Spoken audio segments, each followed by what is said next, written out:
Rehoboth New Life Assembly presents Voice of Victory. வானாதிவானங்கள் கொள்ளாதவரே, வார்த்தையால் வர்ணிக்க கூடாதவரே, ஓயாமல் உம் புகழ் நான் பாடுவேன். என்றுமே என்றுமே சொல்லுவோமா? வானாதிவானங்கள் கொள்ளாதவரே, வார்த்தையால் வர்ணிக்க கூடாதவரே, ஓயாமல் உம் புகழ் நான் பாடுவேன். நல்ல சத்தத்தை உயர்த்தி, ரெண்டு கைகளை உயர்த்தி,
எபேசியர் எழுதின புத்தகத்தில் 3ஆம் அதிகாரம் 20ஆம் வசனம் 21ஆம் வசனத்தை நான் வாசிக்கிறேன், கேளுங்க.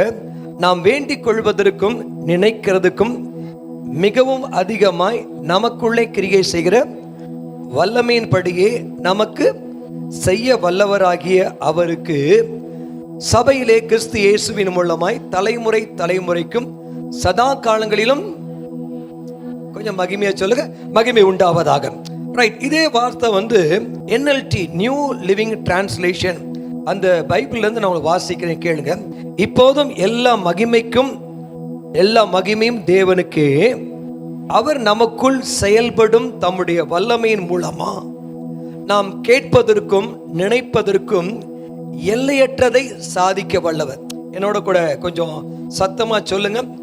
இப்போதும் எல்லா மகிமையும் தேவனுக்கு, அவர் நமக்குள் செயல்படும் தம்முடைய வல்லமையின் மூலம் நாம் கேட்பதற்கும் நினைக்கிறதுக்கும் எல்லையற்றதை சாதிக்க வல்லவர். இது இந்த டிரான்ஸ்லேஷன் நியூ லிவிங் டிரான்ஸ்லேஷன்ல அழகா போட்டிருக்குது, சாதிக்க வல்லவர். ஆண்டவராகிய இயேசு இப்படி சொல்றேனே, பூனை குட்டி போட்டா பூனை தான் பிறக்கும், யானை குட்டி போட்டா யானை தான் பிறக்கும். நம்ம இயேசுடைய பிள்ளைங்க, நம்ம எப்படிதான் சாதிப்போம்? இயேசு இந்த உலகத்தை சாதித்தது போலவே, அதே போலவே கர்த்தர் உங்களை சாதிக்கிறதுக்காக தான் கர்த்தர் அழைத்திருக்கிறார். ஆமென் சொல்லுங்களேன். ரைட், இன்னொரு வார்த்தை நான் ERV version, easy read version நினைக்கிறேன். விசுவாசிகளுக்குள் செயல்படும் கடவுளின் வல்லமை மனிதர்கள் கேட்கக்கூடிய அல்லது கற்பனை செய்யக்கூடியதை விட மிக அதிகமாய் சாதிக்க அவரை அனுமதிக்கிறது. கவனிங்க, இந்த செய்தியின் தலைப்பு என்னன்னு கேட்டீங்கன்னு வச்சுங்களேன். செய்தியின் தலைக்கு சாதிக்கும் வல்லமை. ஆமென். யார் சாதிக்க போறா? ஆண்டவர் மூலமா உங்களை கொண்டு அவர் சாதிக்க போறார். ரெண்டு உலகங்கள், பிசாசு உலகங்கள், தேவனுடைய உலகங்கள், ரெண்டு உலகங்களும் ஏதோ ஒன்றை பூமியில சாதிக்க விரும்புது. யாரை கொண்டு சாதிக்க விரும்புதுன்னா அது மனுஷனை கொண்டு தான் சாதிக்க விரும்புது. மனுஷனுக்கு ஒரு சக்தி இருக்குது. அந்த சக்தி என்னமா? ஆண்டவரே கொடுத்த சக்தி தான். ஆண்டவர் மனுஷனை உண்டாக்கிட்டு அவர் சுவாசிச்சாரு. அவனோட ஆவி மனுஷனா மாறான்.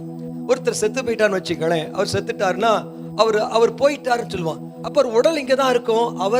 அவர் உடல் இங்க தான் இருக்குது. அவர் கல்லறையில அடக்கம் பண்ணா கூட ஆண்டவராக இயேசு கிறிஸ்துவின் வருகையில அந்த உடல் மறுரூபப்பட்டு எதிர்ச்சிரும். ஆனா அந்த ஆவிக்கும் போன ஆவிக்கும் இந்த சரீரத்துக்கும் இடையில ஆண்டவர் ஒரு ஜீவ ஆத்மா. ஆதியாகமம் 2ஆம் அதிகாரம் 7ஆம் வசனத்துல அவர் மனுஷனுக்கு தம்முடைய சுவாசத்தை ஊதினார். அவன் ஜீவ ஆத்மா. அப்ப ஜீவ ஆத்மா அப்படின்னா ஜீவன் உள்ள மனம். ஆத்மாவுக்கு பேர் தான் மனம். ஆத்மா தருத்தரமா இருந்தா வாழ்க்கை முழுசுமா தருத்திருக்கும். உள்ள செழிப்பா இருந்தா எல்லாத்திலும் செழிப்பா இருப்போம். ஆமென் சொல்லுங்களேன்.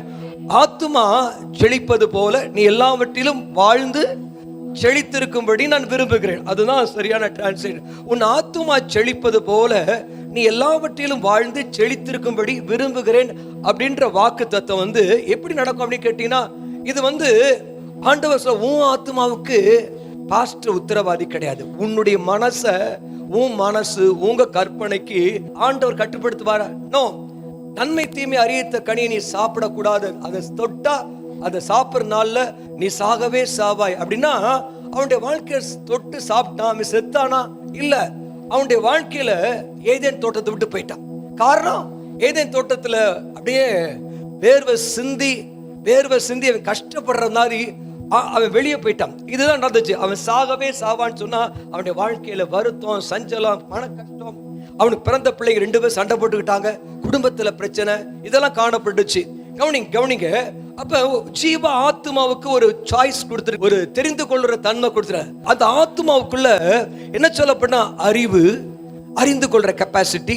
இதை நான் தொட்டா சுடுற்றும் தெரியும், அறிந்திருக்கிறேன். கார் ஓட்ட அறிந்திருக்கிறேன், பாட அறிந்திருக்கிறேன். அல்லேலூயா.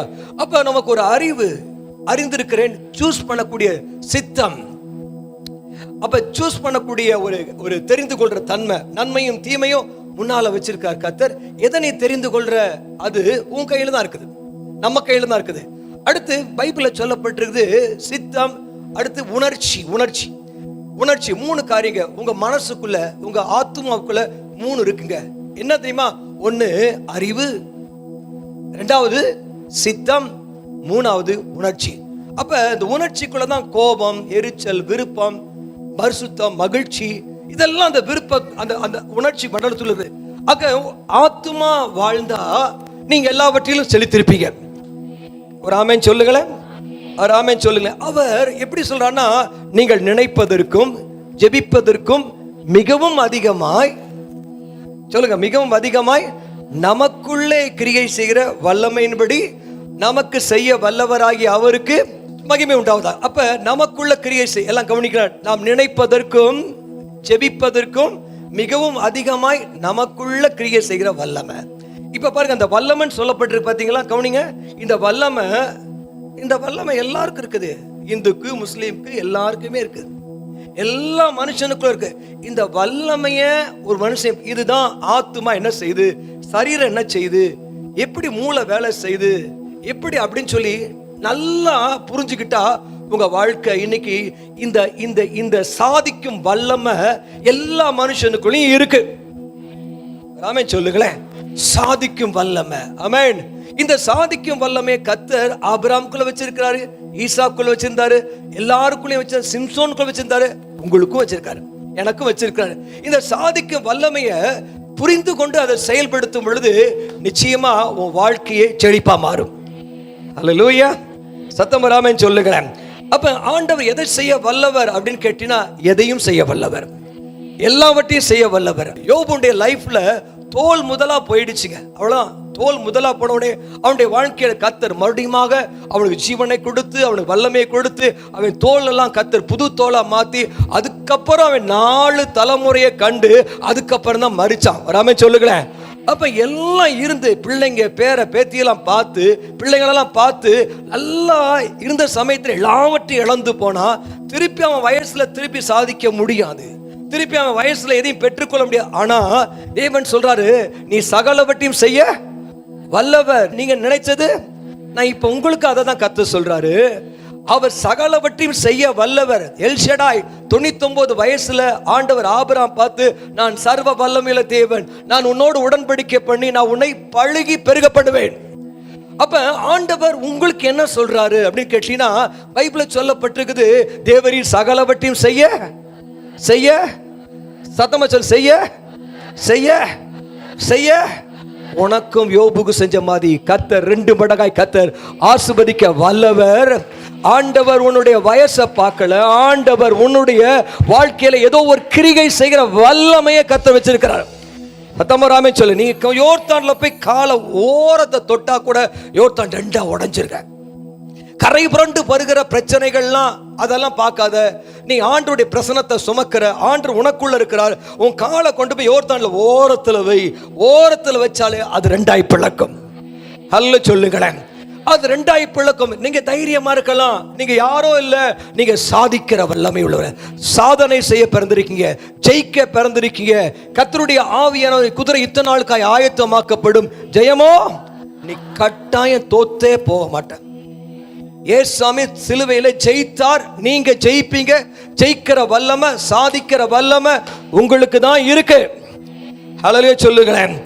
ரைட். எனக்கு அருமையான தேவ பிள்ளையே, கர்த்தருடைய வார்த்தை இப்படி சொல்லுது பாருங்க. ஆண்டவருக்கு தேவை, ஆண்டவருக்கு ஒரு விருப்பம் இருக்குது. அந்த விருப்பத்தை அவர் தன்னை போல செய்வாரா? இல்ல. இஸ்ரவேல் ஜனங்க எகிப்தில் அடிமைத்தனத்தில் இருந்தாங்க. கேக்குறீங்களா? அடிமைத்தனத்தில் இருக்கும் பொழுது அந்த 25 லட்சம் மக்களும் டெய்லி காலையில இருந்து சாயந்தரம் வரைக்கும் பயங்கரமா நொறுக்கப்பட்டாங்க. கெட்ட வார்த்தை, சாட்டடி, வயிற்றுல சாப்பாடு இல்ல, பசி பட்னி, அப்படிதான் வாழ்ந்துட்டு இருந்தாங்க. அவங்களுடைய கூக்குரலை கர்த்தர் கேட்டாராம். பூமியிலிருந்து ஜெபிக்கிறான், கூக்குரலை கர்த்தர் கேட்டாராம். கேட்டுட்டு அவருக்கு தேவை, ஒரு மனுஷன் தேவை. அவர் தன்னுடைய உள்ளத்துக்குள்ள ஒரு பாரத்தை வச்சிருக்கிறாரு. யார்ட்டையாவது இந்த பாரத்தை சொல்லி கன்வின்ஸ் பண்ண விரும்புகிறாரு. கேக்குறீங்களா? கன்வின்ஸ் பண்ண விரும்புறாரு. போய் என்ன செய்யறாரு? மோசேட்ட பேசுறாரு. அவங்களுடைய உபத்திரத்தை நான் பார்த்தேன், துக்கத்தை பார்த்தேன், வேதனையை பார்த்தேன், அவங்க கூக்குரலை கேட்டேன், அவங்களை அதுல இருந்து விடுவித்து நான் அவங்க என்ன செய்ய போறேன்? பாலும் தேனும் ஓடுகிற கானானுக்கு நான் கூட்டி சேர்க்க போறேன். விரும்பிட்டேன், அவங்களை விடுவிக்க விரும்பிட்டேன். அவங்க லைஃப் இப்படி ஒரு சாபத்துல, பாவத்துல, அடிமைத்தனத்துல இருக்க நான் விரும்பல. பார்வோனுடைய கையில இருந்து அவங்களை விடுவித்து அவங்கள பாலும் தேனும், இதுதான் உங்களை குறித்து தேவனுடைய சித்தம். ஹல்லேலூயா சொல்லுங்களேன். இதுதான் உங்களை குறித்து கர்த்தருடைய சித்தம். உங்களை அடிமைத்தனத்துல இருந்து விடுவிக்க தான் கர்த்தர் விரும்புறார். அதுதான் கர்த்தருடைய சித்தம். போய் மோசேட்ட பேசுறாரு. அவன் சொல்றான், நான் திக்குவாயன், நான் மந்த நாக்குள்ளவன். அவன் தன்னை பார்க்கறான், தன்னையே பார்த்துட்டு இருக்கான். ஆண்டவருக்கு உன் ஆண்டவருக்கு நீங்க விரும்பினா போதும், அவருடைய பாரத்தை ஏற்றுக்கொள்ளுங்க. கேக்குறீங்களா? ஹல்லேலூயா. அப்ப ஆண்டவருக்கு தேவை, நீங்க தான் தேவை. நீ மாத்திரம் வா, நீ வா, நான் உன்னை பார்வோன்ட்டு அனுப்புவேன். நீ வா, உன்னை ஜாதிகளுக்கு தலைவனா மாத்துவேன்.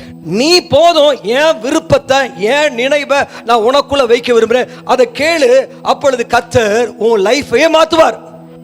சத்தமராமே சொல்லுங்களேன். ரோமர் 10ஆம் அதிகாரம் 1ஆம் வசனம் கவனிங்க. ரோமர் 10:1 இப்படி போட்டிருக்குது. எடுத்து வாசிங்க. சகோதரரே, இஸ்ரவேலர் ரட்சிக்கப்படணும் என்பதே என் இருதயத்தின் விருப்பம். உன் இருதயத்தின் விருப்பம். உன் விருப்பம் என்ன? சாலமோன்ட்ட போய் கேட்கிறாரு, உன் விருப்பத்தை கேளு, நான் தரேன்றாரு. நீ என்ன விரும்புற? எல்லாம் கவனிங்க. என்ன விரும்புற? அவன் விருப்பத்தை அவன் பாருங்க சொல்றான். என் விருப்பமே இஸ்ரவேல் ஜனங்க ரட்சிக்கப்படுவதே அதனுடைய விருப்பமும் என்னுடைய விண்ணப்பமா இருக்குது. விரும்பினாதான் விண்ணப்பம் செய்ய முடியும். கேளுங்க, விருப்பம் ஒரு மனுஷனுடைய வாழ்க்கையில கவனிக்கிறீங்களா? விருப்பம், எண்ணம், ஆசை, இதெல்லாமே பார்த்தீங்கன்னா ஒரே ரகம். ஆமென். அப்ப இங்க பார்க்கிறோம், விருப்பம் இருந்தாதான் உன் வாழ்க்கையில ஜெபிக்க முடியும். பைபிள்ல சொல்லப்பட்டிருக்குது, நீங்க நினைப்பதற்கும் சொல்லுங்க, நீங்க நினைப்பதற்கும் 38 வருஷமா பெரும்பாடுள்ள மனுஷனுக்கு, வியாதி உள்ள மனுஷனை பார்த்து கர்த்தர் போய் கேட்டாரு, நீ சுகமாக வேண்டும் என்று விரும்புகிறாயா? கேக்குறீங்களா? என்னிடத்தில் கேள், நான் நீ விரும்புறத கொடுக்கிறேன். இப்ப இன்னொரு எக்ஸாம்பிள் நான் சொல்றேன், கேளுங்க. விருப்பம். எனக்கு ஒரு விருப்பம். எப்படி பவுலுக்கு ஒரு விருப்பம் இருந்தது போல எனக்கும் விருப்பம். என்ன விருப்பம் கேட்டீங்கன்னா, தாம்பரத்துல 40 வார்டுலயும் சேட்டலைட் சர்ச் வைக்கணும். தாம்பரத்துல கேம்ப் ரோட்ல, ஈஸ்ட் தாம்பரத்துல, வெஸ்ட் தாம்பரத்துல, அது மாத்திரம் இல்ல, முடிச்சூர், கடப்பேரி, செம்பாக்கம், இந்த இடத்துல எல்லாம் 7 இடத்துல நமக்கு ஒரு மெயின் லைன் சர்ச்சஸ் இருக்கணும். சபையை கட்டணும், பட்டணத்தை பிடிக்கணும். பட்டணம் முழுசுமாக இந்த தாம்பரத்துல பிசாச துரத்தணும், வியாதியை துரத்தணும், இந்த தாம்பரத்துல பண கஷ்டத்தை துரத்தணும், வறுமையை துரத்தணும், இந்த தாம்பரத்தை சிங்கப்பூரா மாத்தணும். விருப்பம். இந்த விருப்பத்தை என்ன பாஸ்டர் அப்படின்னு நினைக்கிறேன். நான் சொல்றேன், நான் விரும்பினா, நீங்க நினைச்சா, நீங்க விரும்பினா, நீங்க நினைச்ச 38 வருஷமா நடக்காதது நடக்கும். கவனிக்கிறீங்களா? விரும்பினா, அந்த விருப்பம் எனக்குள்ள இருந்துச்சு. அந்த விருப்பம் தாவீதுக்குள்ள சபையை கட்டணும். விருப்பம், நினைவு. அப்ப நினைக்கிறதுக்கு காசு பணம் தேவையில்லை. நீ நினைச்சா ஆண்டவர் தான், அவர் உன் வாழ்க்கைக்குள்ள உன் நினைவை மாற்ற துடிக்கிறார். நல்லா புரிஞ்சுக்கங்க. அவர் உனக்குள்ள வந்துட்டாரு. அவர் சும்மா உட்கார்ந்துருக்காரு இல்ல.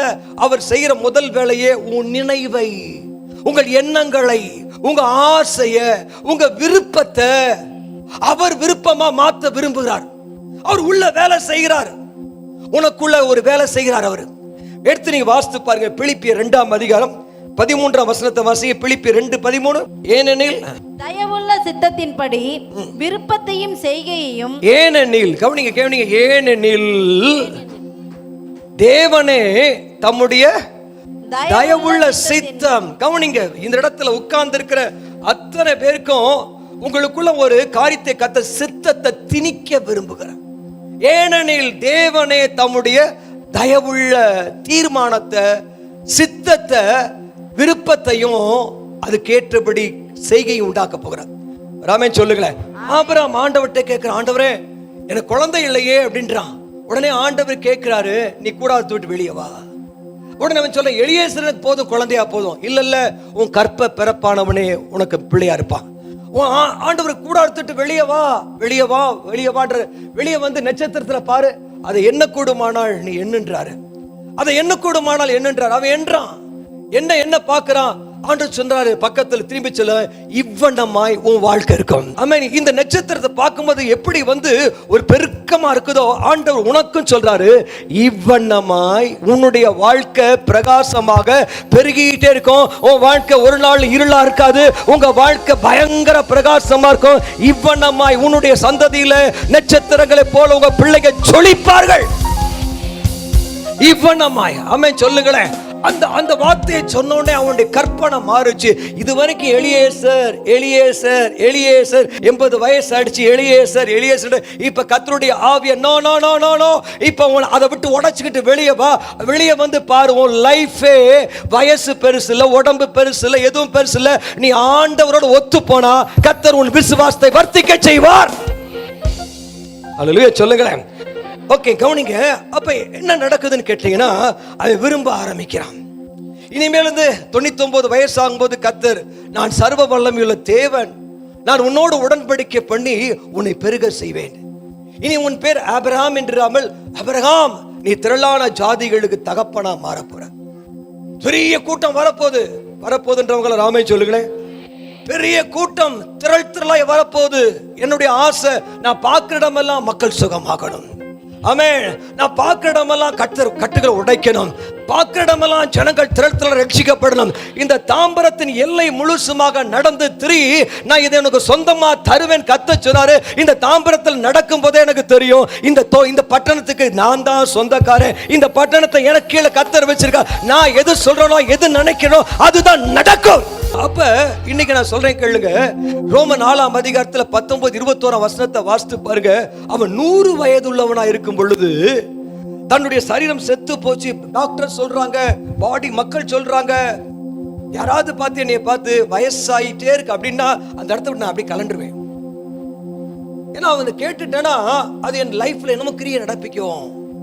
மற்றவங்க சொல்ற பாசிட்டிவான காரியமும் கிரியை செய்யும், மற்றவங்க சொல்ற நெகட்டிவான காரியமும் செய்யும். ஒரு எண்ணம் திரும்ப திரும்ப திரும்ப தொடர்ச்சியா யோசிக்க யோசிக்க அது அப்படியே கற்பனையா மாறிடும். சில பேர் பாருங்க, போட்டோ வச்சுட்டு பார்த்துக்கிட்டே இருப்பாங்க, அவ்வளவுதான், போட்டோ விட்டுருவாங்க. ஆனா கற்பனைக்குள்ள அப்படியே ரெக்க கட்டி பறப்பாங்க. ஆமா, கடல் பீச்சில் ஓடுற மாதிரி, அங்க ஓடுற மாதிரி. ஆமா, சினிமா காட்சியெல்லாம் அவன் மனசுல ஓடிக்கிட்டே இருக்கும். கற்பனை ஆயிருது. எண்ணங்கள் தொடர்ச்சியா எண்ணிக்கிட்டே இருந்தா நான் சொல்றேன், இந்த 12 வருஷம் பெரும்பாலும் தொடர்ச்சியா எண்ணிக்கிட்டே இருந்தா அவ புத்தியில இனிமேல் நீ சுகமாக முடியாதுன்னு நினைச்சா, ஆனா இயேசுவை பார்த்தோன்னே நான் அவருடைய வஸ்திரத்தை தொட்டா சுகமாவேன்னு எண்ணிக்கொண்டே இருந்தா. எனக்கு அருமையான தேவச்சனமே, கர்த்தருடைய ஆவியான ஒரு மைண்ட ஆண்டவர் மாத்தல. அவளுக்குள்ள ஒரு விருப்பம் வந்துச்சு, நான் சுகமாக வேண்டும், நான் பலனாக வேண்டும், நான் வாழ வேண்டும், நான் எழும்ப வேண்டும், நான் மற்றவர்களுக்கு ஆசீர்வாதமா இருக்க வேண்டும் என்று அவன் நினைச்சா மாத்துனா. திரும்ப கத்தி சொல்றேன் கேளுங்க, புரிஞ்சா கேளுங்க. உங்க லைஃபை மாத்துறதுக்கு உங்க மனசு போதும். இந்த அம்மா வந்து கேட்டேன், பாஸ்டர் ரொம்ப தோல்வியாவே இருக்கு அப்படின்னு. நான் ஒரு பழமொழி சொல்றேன் தமிழ்ல, எண்ணம் போல் அந்த பழமொழி தப்பான்னு கேட்டேன். இல்ல ரைட் தான் பாஸ்டர். உலகத்தில் உங்களுக்கு இருக்கிறவர் ஆமே, என்னை விசுவாசிக்கிற உலகத்தை அப்படிதானே போட்டிருக்குது. நீங்க எதை விசுவாசிக்கிறீங்க? நான் சொல்றேன், உனக்குள்ளேயே சாதிக்கிற ஜெயிக்கிற வல்லமையை கர்த்தர் உனக்கு பிறவியிலே சிருஷ்டித்தார். உனக்குள்ள அந்த ஆத்மா வச்சுட்டா உன்னால ஜெயிக்க முடியும். 99 வயசு 100 வயசு ஆயிடுச்சு. ரோமர் 4:19-21 சொல்லப்பட்டிருக்காவே, தன்னுடைய சரீரம் செத்து போச்சு அப்படின்றத என்னவே இல்லை. அந்த எண்ணம் வரும் பொழுது கேளுங்க, அந்த எண்ணம் வரும் பொழுது அந்த எண்ணத்தை எதிர்த்து மேற்கொள்ளுறான். உன்னால சில பேர் சொல்லலாம், இனிமேல் உன்னால முடியாது, அவ்வளவுதான் வாழ்க்கை. உங்களை பத்தி யாரா நெகட்டிவ், யபீர் வீட்டுல இருந்து வந்து சொல்றாங்க, உன் பிள்ளை மறிச்சிட்டாள். உடனே ஆண்டவராய் இயேசுக்கு அந்த நெகட்டிவான சீன், நெகட்டிவான காட்சி, நெகட்டிவான வார்த்தையை கேட்ட உடனே பயப்படாத, விசுவாசம் உள்ள இரு, உன் பிள்ளை சுகமாயிருவா. ஆமென். அப்ப நெகட்டிவான மக்களை விட்டு விலகிடணும். நான் இன்னைக்கு சொல்றேன், அப்படிப்பட்ட ஃப்ரெண்டா இருந்தா உன் வாழ்க்கை கெட்டு போயிடும். நெகட்டிவானவங்களை விட்டு விலகிறது தான் புத்திசாலித்தனம். நெகட்டிவா பேசுறவனால நமக்கு நிச்சயமா நம்ம வாழ்க்கை கேட்டுரும். யாராவது ஒருத்தர் அப்படி சொல்லிட்டா இமிடியேட்டா ஒருத்தர் பேசுறாரு, என்னமா நெகட்டிவா பேசுற, சார் எனக்கு வேலை இருக்கு சார், அப்புறம் வரேன் சார், போய் முடிச்சிடணும். கவனிங்க, எல்லாருக்கும் இங்க இருக்கிற அத்தனை பேருக்கும் எல்லாருக்கும் விருப்பம் இருக்கும், நான் எப்படியாவது மேல வந்துடணும். இப்ப அவன் கையில பணத்தை வச்சு இல்ல, வெறும் கையா யாக்கோப்பு இருந்தான். வெறும் கை யாக்கோப்பு இருந்துச்சு, அவன்கிட்ட ஒண்ணும் இல்ல. வெறும் கையை யாக்கோப்பு போனான். அவன் என்ன செய்தான், அவனுடைய மனசுக்குள்ள கற்பனை. 14 வருஷம் உழைச்சிட்டான், 2 ஒய்ஃபுக்காக உழைச்சிட்டான். யாராவது மாமனாட்ட போய் 14 வருஷம் சம்பளம் வேலை செஞ்சீங்கன்னா சொல்லுங்க, நான் இப்பயே உங்களுக்கு ஒரு சம்பளம் கொடுத்துட்றேன். 14 வருஷம் வேலை செஞ்சுட்டான், ஒரு சம்பளம் கிடைக்கல. இப்ப அவன் சொல்றான், நான் என்னுடைய குடும்பத்துக்காக நான் வேலை செய்யணும், எனக்கு வீட்டை கட்டணும். இப்ப 14 வருஷம் கழிச்சு ஒரு ஐடியா வருது, ஐயோ இனிமேல் என் பிள்ளைகளை கவனிக்கணும், என் வீட்டை கட்டணும். இப்ப நான் சொல்றேன், நீங்க வீட்டை கட்டுவீங்க. ஆமென். உன் கையில பணத்தை வச்சு இல்ல, 1 ரூபாய் சம்பளம் இல்ல, 14 வருஷம் வேலை செஞ்சு 1 ரூபாய் கையில இல்ல, 14 வருஷம் வேலை செஞ்சு ஒரு சேமிப்பு இல்ல. இப்ப அவனுக்குள்ள ஒரு எண்ணம், நான் இனிமேல் என் குடும்பத்துக்காய் சம்பாதிக்கணும், நான் வீட்டை கட்டணும். ஒரு சரியான டிரான்ஸ்லேஷன்ல, நான் வீடு கட்டணுமே, நான் வீட்டை கட்டணுமே, என் வீட்டை கட்டணுமே, வீட்டை கட்டணும். லட்சமோ கோடியோ உன் கையில பணத்தை வச்சு அல்ல, உனக்கு இருதயத்தில் தீர்மானம் வேணும், நான் கட்டணும்.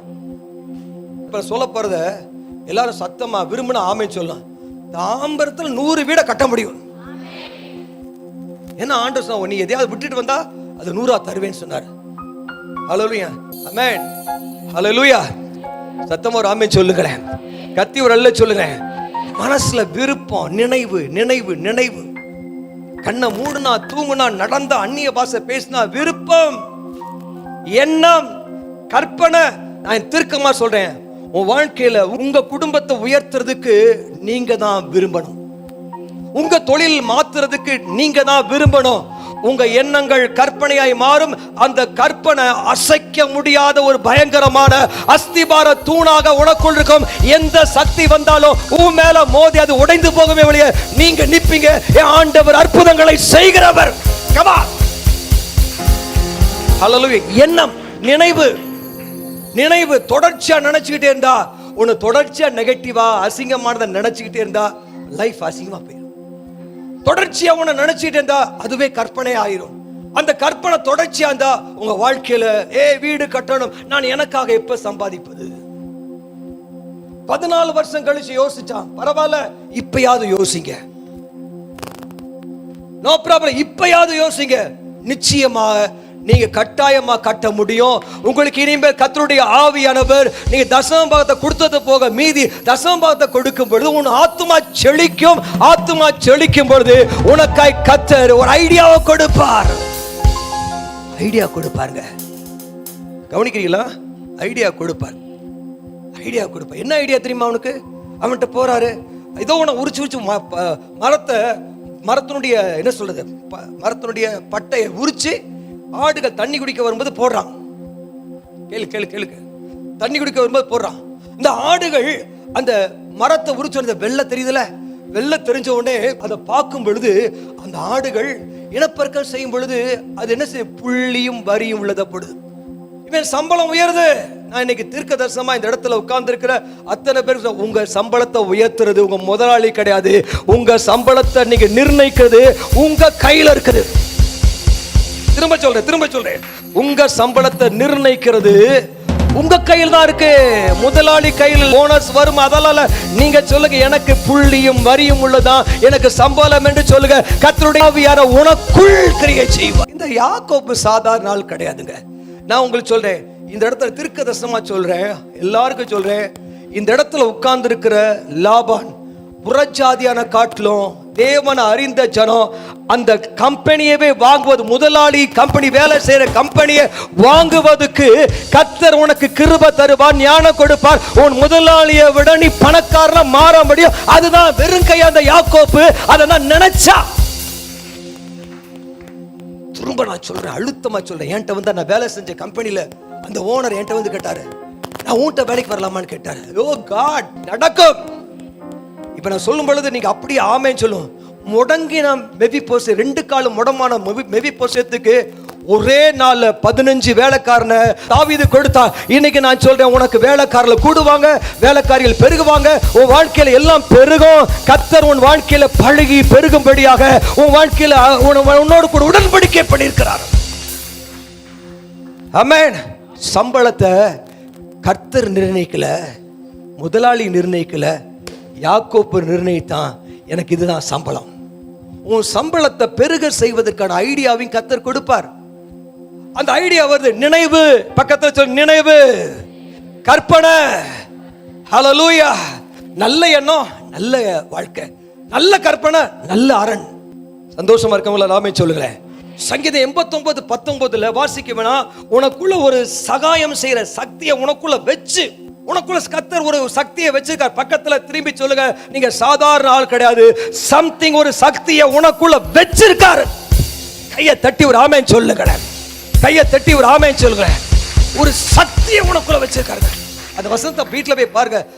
சகாயம் செய்ய சக்தியை ஒரு சௌரியவானுக்குள்ள வச்சிருக்கேன். விரும்புறீங்களா? அந்த சக்தியை தூண்டி விடுறதான் இன்னைக்கு என் பிரசங்கம். உனக்குள்ள ஒரு சக்தி இருக்கு, உனக்குள்ள பவர் இருக்குது, உனக்குள்ள இருக்கிற பவர் சாதிக்கிற வல்லமை. 99 வயசுல சாதிக்கலாம், 100 வயசுல சாதிக்கலாம். இப்ப நான் ஒரு காரியத்தை சொல்றேன், கவனிங்க. இந்த சக்தியை இதே பவுல் என்ன சொல்றாரு? கொலோசியர் 1:29 வாசிங்க. கொலோசியர் 1:29 வேகமா வாசி. கொலோசியர் 1:29. அதற்காக நான் எனக்குள்ளே, சொல்லுங்க, எனக்குள்ளே வல்லமையாய் கிரியை நடப்பிக்கிற பலம் போராடி முயற்சி பண்றேன். எனக்குள்ள சாந்தி. ஒன்னு புரிந்து கொள்ளுங்க, உனக்குள்ள ஒரு சக்தி இருக்குது, உனக்குள்ள ஒரு வல்லமை இருக்குது. அந்த வல்லமை மனதின் வல்லமை. அந்த வல்லமை உன் வாழ்க்கையை கீழாக்கலாம், இல்ல உன் வாழ்க்கையை மேலாக்கலாம். ஆவியான உனக்குள்ள வந்துட்டாரு. உனக்குள்ள அவர் தம்முடைய தயவுள்ள எண்ணத்தை, சித்தத்தை, விருப்பத்தை உனக்குள்ள வைத்து உன்னை ஆண்டவர் பெரிய ஜாதிகளுக்கு தகப்பனாய் மாற வேண்டும் என்று சொல்லி உன் விருப்பத்தை மாற்றுகிறார், உன் நினைவை மாற்றுகிறார், உன் எண்ணத்தை மாற்றுகிறார். வெடிக்கிற மாதிரி ஒரு ஆமென் சொல்லுங்க. நடக்கும். ஹல்லேலூயா.